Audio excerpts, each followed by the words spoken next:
Hi guys, and welcome to Piano and Keyboard Artist, where we discuss the artists related to pianos, keyboards and synthesizers.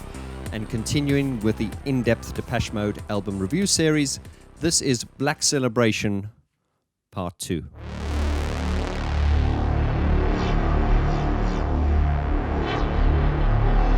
So if you've not seen Part 1 yet, I will leave a link to Part 1 in the description below, and I would urge you to watch that before you come back and watch this video. Also released just after Part 1, I released a video which was an in-depth interview with Brian Griffin, the photographer who did the album sleeve for Black Celebration.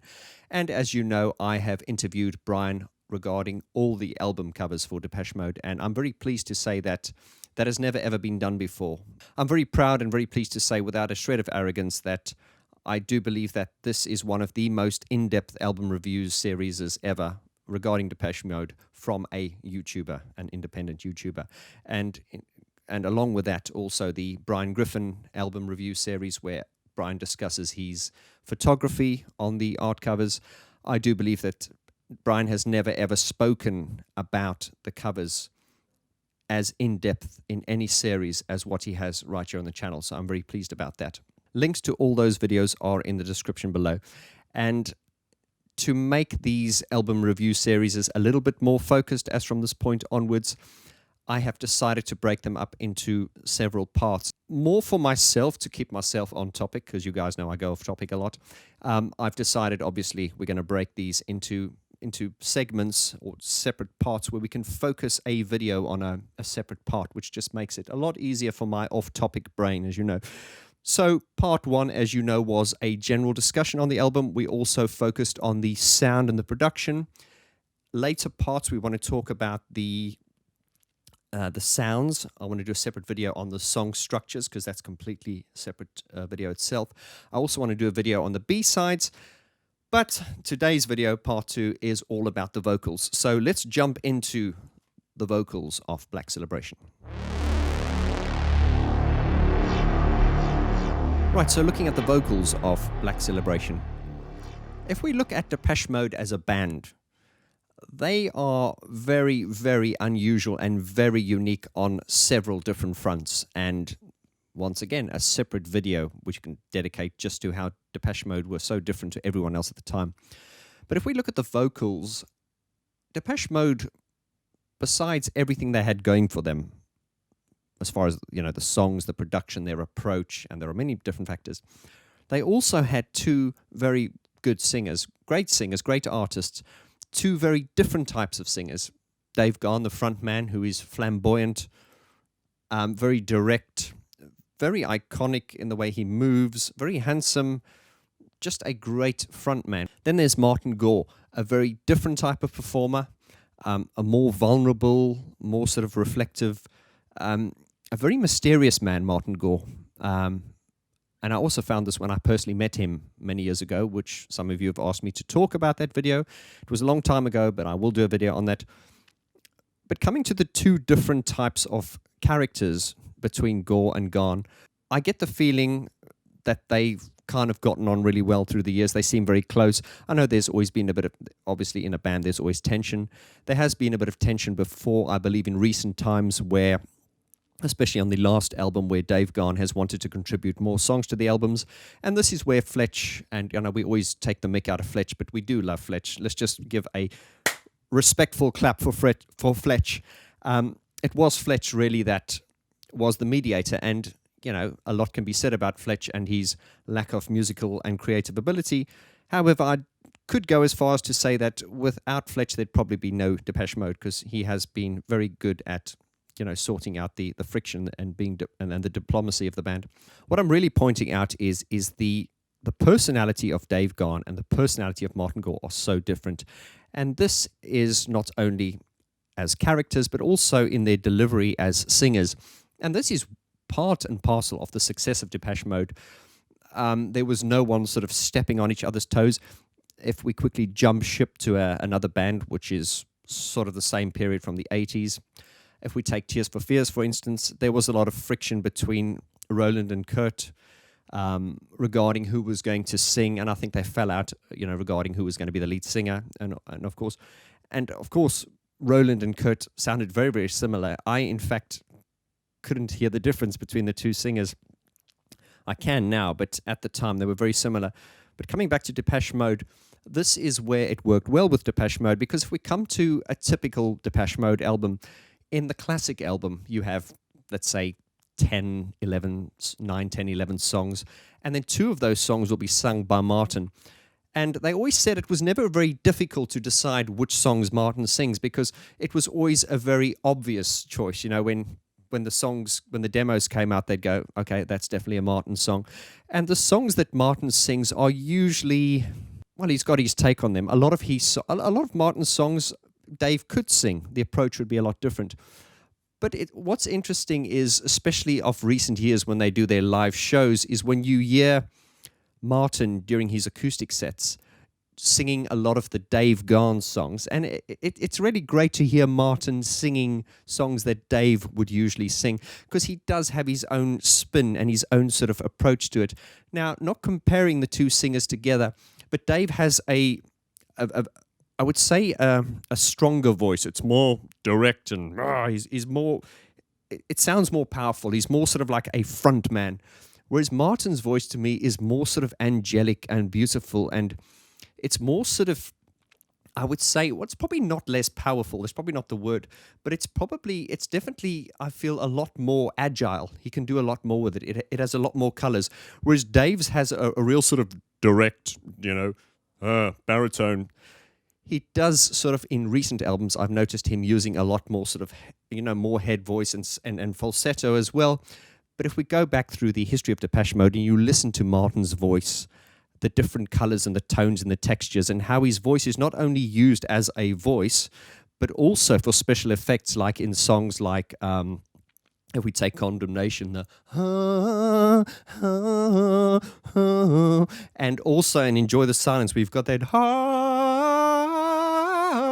that is Martin's voice that has been sampled and manipulated. So there are lots of examples where Martin's voice is used as a special effect, and that is where Martin's voice is brilliant. It has so many more colors and it's more dynamic.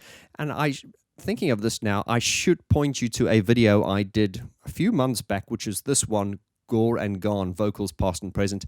And that vocal, I really go into a lot of detail regarding the different types of singers they are and how they blend together, and indeed how their voices have changed, because Dave's voice has changed a lot since 1981. Martin's voice has not changed as much, but there has been a change. But I will leave a link in the description below, and do yourself a favor, watch that video, because it does explain it in a lot more depth. What separates this album from every album up until this point is the fact that Martin sings 4 songs on this album. Now, this album has 11 songs, and Martin sings 4 of them. And as I say, I don't think there was an argument about that. I just think it's very obvious when it's a Martin Gore song, and the band would know, okay, that's definitely a Martin song. And if we look at the albums from the beginning, from Spick and Spell onwards, they started off with Martin would get 1 song, and then he'd usually get 2. And these days he usually still sings 2 songs. But Black Celebration was unique because Martin actually did the vocals on 4 songs, being A Question of Lust, Sometimes It Doesn't Matter, and A World Full of Nothing. And listening to the way he sang those, they are clearly Martin's songs. If Dave had sung them, we would accept them as Dave's songs, but in retrospect and the way we know Martin and Dave, those are definitely Martin's songs. And this is what I loved about this album. It just flowed so well. I suppose it was quite contrived at the time, with the name of Black Celebration and the way they approached it and the problems they had. And as I say, if you watch the Brian Griffin video, which we did, you will see Brian Griffin talking in a lot of detail. We see a very honest and slightly broody Brian Griffin, but I'm glad he spoke his mind. And it just highlights someone. It proves that someone like Brian Griffin, who's a very gentle, non-confrontational kind of person, how the atmosphere throughout the production of this album even affected him. So it was a very, very dark album, and this really did sort of set the stage for the great Depeche Mode, which started there and sort of went up till the end of Songs of Faith and Devotion, but a long story. Right, so to give some practical examples, now we're just going to focus on the vocals, and because of that, I'm just going to use a standard piano sound so that we're not distracted by the synthesizer sound. Now, it's impossible not to sort of get into the sort of interchangeably talk about the song structures as we talk about that. But if we look at the way Black Celebration starts, it's that Black Celebration. Yeah. And then it's got that Black Celebration. It's got like kind of like children in a playground. It's a very dark, scary sounding. And it's got that rich, drowse abortion. If anyone knows what they're saying there, leave it in the description below. But I don't think you intentionally meant to hear what the words are to that rich, drowse abortion. And you've got the sequence, and you're in. It really pulls you in. And as I said in the first part, that this Black Celebration, it's a concept album, guys. This is not a pop album. If you listen to it now, it's still off the wall. But you can imagine back then, if compare this to music in 1986, this would have just been really, really weird and really odd. And as I said in part one, there was a bit of friction in the beginning because I think Daniel Miller said to Martin, "Oh, there are no hits. There's nothing that the commercial market can relate to." But as we also said in part one, how Depeche Mode stuck to their guns and they said, "Well, screw the commercial market. We will play to our fans." And I think to Depeche Mode as well. I think that artistic integrity and being loyal to their fans was much more important than being commercial and selling out venues and all that kind of commercial crap. But they've done pretty well. What gives Black Celebration, and indeed a lot of songs on this album, a feeling of menace are the chord structures as well. It has kind of like a droning. It's the simplicity in the songs, yet the complexity at the same time, which sounds paradoxal. But taking Black Celebration with the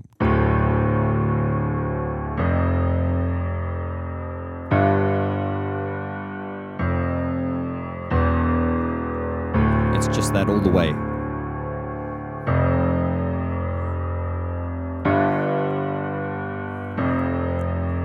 Let's have a black celebration. And it does variate when it gets to the take me in your arms, forgetting all I couldn't do today. So very much like Behind the Wheel, where the bass line kind of just loops over and over again. This is something I found was very interesting when I analyzed Depeche Mode's music the first time when I was a kid, was to find how there wasn't much movement in the bottom end. It was and a lot of it was very repetitive. Not all the time, but this is sometimes that gives it that broody and menacing and just the sound of Depeche Mode. Black Celebration, Take Me in Your Arms, Forgetting All You Couldn't Do Today. The vocals of Dave Gahan on Black Celebration, and indeed this whole album, are brilliant. As we talked about how we started on Speak and Spell, it had a different tone to it. He really started to find his voice sort of round about the construction time again. By the time we got to Some Great Reward, he had found his voice, and David really sort of like found his broodiness here. And as Martin said on an interview, that Black Celebration is the album that really sort of like had a thread running through every album from that day on. It's kind of where the sort of the dark, the sort of dark Depeche Mode, we saw glimpses of it in Construction Time again. It really got quite kinky. Martin, you kinky bastard. In Some Great Reward, but by the time we get to Black Celebration, it really got dark. But what makes Black Celebration really interesting as a song, as I say, we don't want to focus too much on the production. They used a lot of reverb because Gareth talked about reverb meaning space and space meaning atmosphere. And the vocal effect that was applied to Dave's voice here is very appropriate. When I say claustrophobic, I don't mean that in a bad way, but I believe that the sound they got from that record is exactly what they wanted. As I said, they spent 4 months in the studio, coming in every single day for 4 months, 14, 15-hour days. And that tension and broodiness that was amongst the members definitely imprinted itself onto this album. So Black Celebration is fundamentally Dave's voice. Towards the end, we get Martin going, "I'll drink to that," in his vibrato light, "I'll drink to that," chest voice. Fly on the Windscreen, very, very interesting song. Just the way it starts, "Death is everywhere." You're like, what? It starts off with the Dave Gahan with the "Death is everywhere," but really powerfully, and then Martin's "Death is everywhere" in his sort of light head voice, and we talk about the sound of Martin's voice and Dave's voice, how they harmonize so beautifully. And back in the day when Alan was there, warning, warning, Alan Wilder, fanboy alert. Warning. Back in the days when Alan was there, it was nice to hear the live performances, because on many songs like "Never Let Me Down Again," or songs like "If You Want," there's a few others, where Alan would actually sing alongside in unison with Dave at the same time, and then Martin would provide a harmony, and that was really a great sort of iconic live mode sound. What makes Fly on the Windscreen creepy is not only the subject matter, metaphorically speaking, how these flies hit the windscreen and die. We indeed are like flies in the windscreen ourselves. The way Dave sings it, he does really give it that sense of, there is something that Dave can do. I think if Martin had sung this song, I don't think it would have the same feel. It would probably be just as good, but in a different way. But, just the way Dave sings it with a "Come here, kiss me now," and there's the "touch me, touch me." You've got Martin doing the "touch me" in a very kind of suggestive, "Martin, you kinky bastard," very suggestive, sensual type of way. "Come here now." And what adds to the tension of this song is the fact that it's fundamentally hovering on this E note. It's got that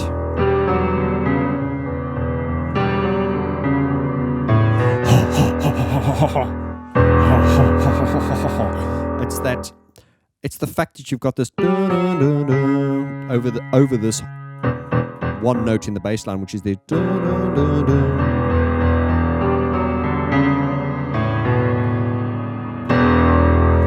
and then, of course, you've got that sequence which starts in the beginning of the song and just runs all the way through, which is the...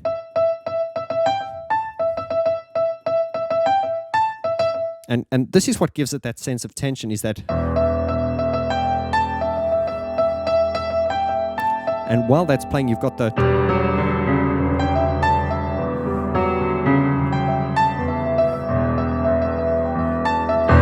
It's got that... And this is what really gives that, it's got that skin crawling type of feel. Absolutely love it. And the vocals on this, once again, I love the way it ends there. "Touch me, touch me, touch me, touch me." It's really creepy. It's fucking brilliant. The tone of the album really changes when we get to "A Question of Lust." "Fragile, like a baby in your arms." One of my favorite Martin Gore songs ever. "Question of Lust" is really a tender love song. It's a beautiful lullaby, but it's contrasted by that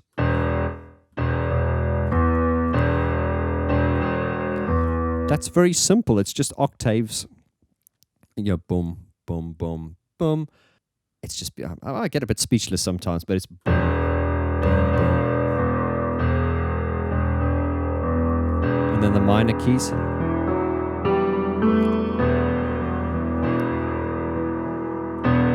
And then it just changes it when it comes "fragile, like a baby." Let's not get carried away. This is a definitive Martin Gore ballad. This is one of his best. I love this song, whether it's done in the full form or the acoustic form.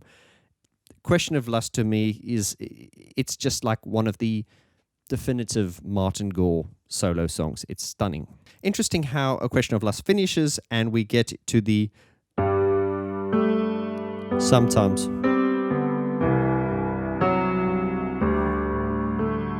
It's really sort of, this is like a major key song, which is very, very unusual in Depeche Mode. And it's the "sometimes, only sometimes, I question everything,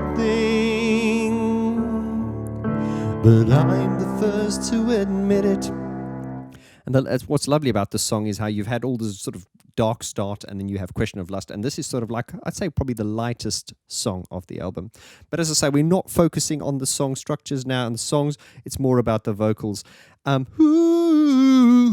Sometimes this is really, this song is kind of like somebody's sister, or it's related to somebody. Somebody also starting on the G.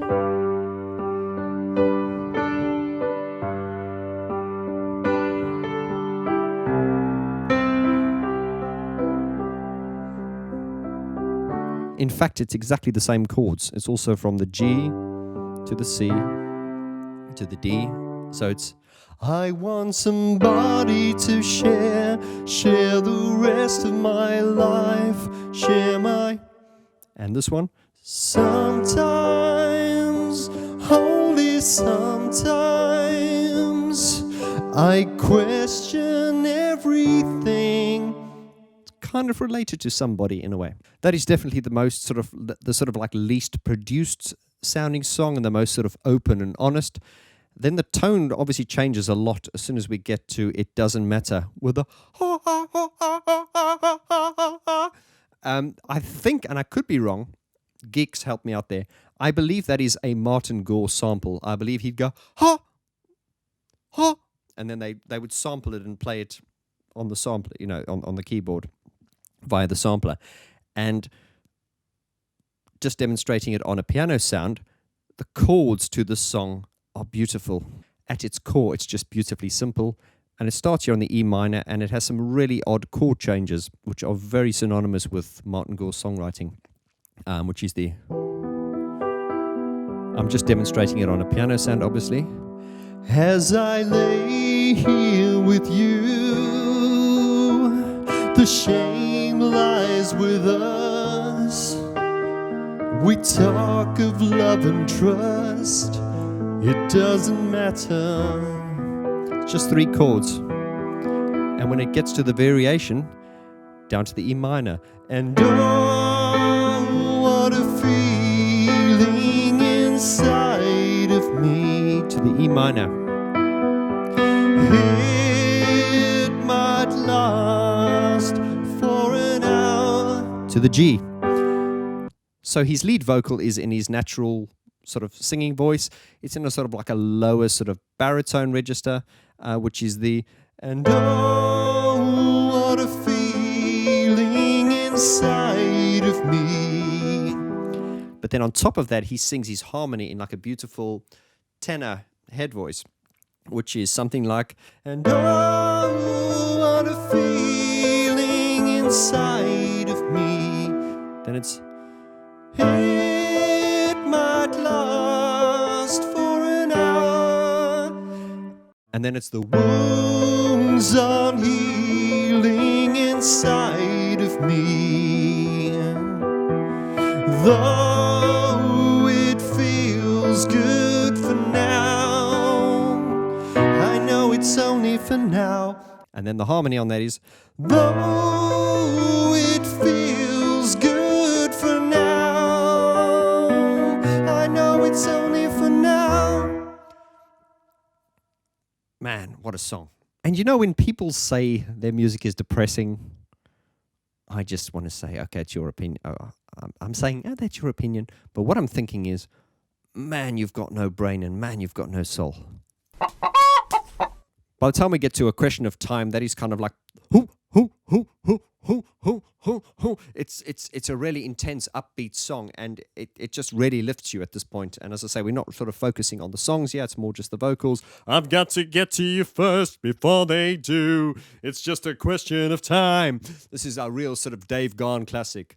Once again, mainly Dave Gahan singing, except at the end when we get Martin going, it should feel better with you. And that's typical. This is a classic Depeche Mode song. This is a classic Depeche Mode album. Calm down, Vaughn. Dave's vocal in Stripped is great. It's the "come with me into the trees." He uses a lot of that "we'll lay on the grass, let the hours pass." He uses a lot of the vocal fry. Of course, when he sings it live, it's different because he projects more. It's "come with me." He really projects it a lot more. Stripped, guys, as you know, is one of my all-time favorites. Oh, we're definitely going to do a video and break it down. That metropolis has nothing on this. You're breathing in fumes. I taste when we kiss. It's just awesome. And that is, once again, a typical "let me see you strip." Only Dave could sing that song, I feel. And then when we get to the end, it's the Martin doing the "let me hear you speaking just for me. Let me hear you crying just for me." And Martin has this tenderness in his voice that only he can do. And once again, it's the union between Dave and Martin doing what Dave can't do and Dave doing what Martin can't do. And I'm at a loss for words to explain what I mean sometimes, but it just works. It just works. Here is the House is a typical example of the classic Martin Gore, Dave Gahan harmony. It starts off with a lot of harmonies. In fact, it's got Dave going, "Here is the house where it all happened." And then you've got Martin going, "Here is the house," doing the head voice, "and I feel your warmth and it feels like home." Then Martin gets to the part where he does the "oh." Once again, Martin using his voice not only as a voice, but as a special effect. Now, Martin's oohs and ahs and all those sounds are beautiful, and they are part of the Depeche Mode sound as much as what the synthesized sound is. And that's well demonstrated in the song Not Tonight, which we'll focus on when I do my B-side part. But one of the most beautiful parts of that song is the...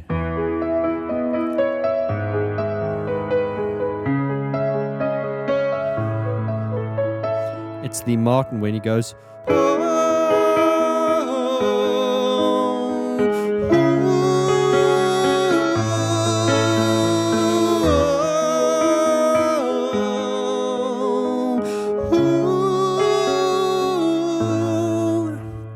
Once again, Dave does what Martin can't, and Martin does what Dave can't.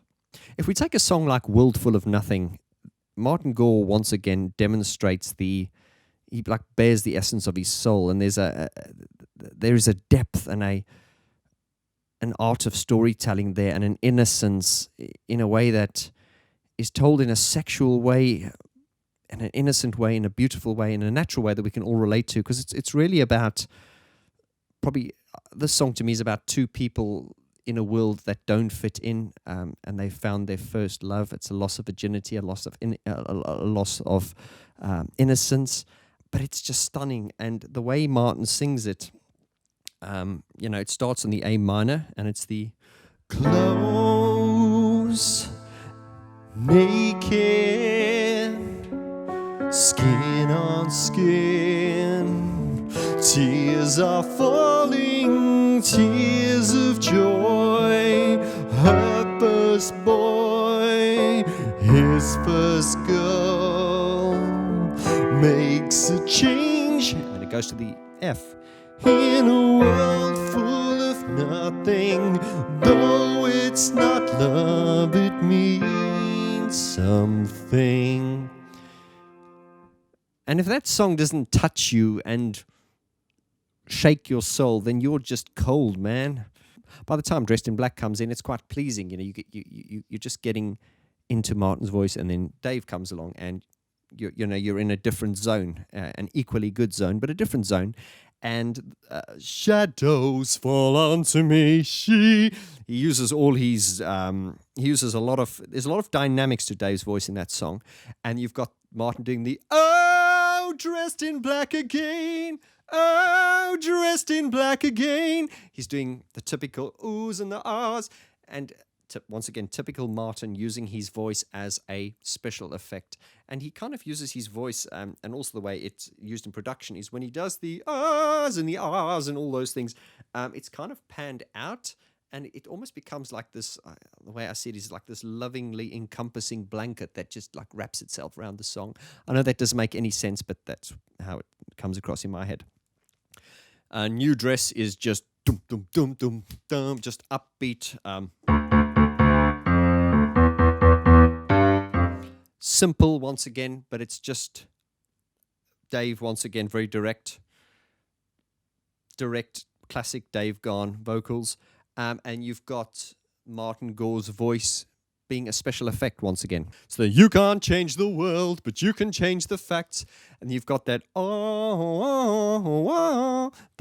synthesizer line, but you can hear Martin's voice being used as a special effect in the background once again. So there you have it, guys. I just wanted to point out in my very passionate, random way, as you know me, how I feel about these songs, the way Dave and Martin approach them. And of course, these are just my interpretations of it. But I bear my soul on these album reviews, guys. So, think what you may. This is the way I see it. So, guys, now I would like to invite you to the discussion section of this channel and leave your comments below. Let me know what you think of, well, focusing really on the vocals of this album. Which was your favorite song on this, as far as Martin's song? Which was your favorite Dave song, as far as the production goes, the delivery? Are there certain songs here that you thought, or maybe Martin was singing it, maybe Dave should have sung it, or vice versa? I also want to point out, guys, just if you like the artwork of Black Celebration, as I say, we will show you in the previous video how Brian Griffin has made this poster print of Black Celebration exclusive to the Vaughn channel. And this brings the collection of images which are exclusive to my channel up to 7. And these are available to purchase through this channel now. If you're interested, get in touch with me. All the information is below.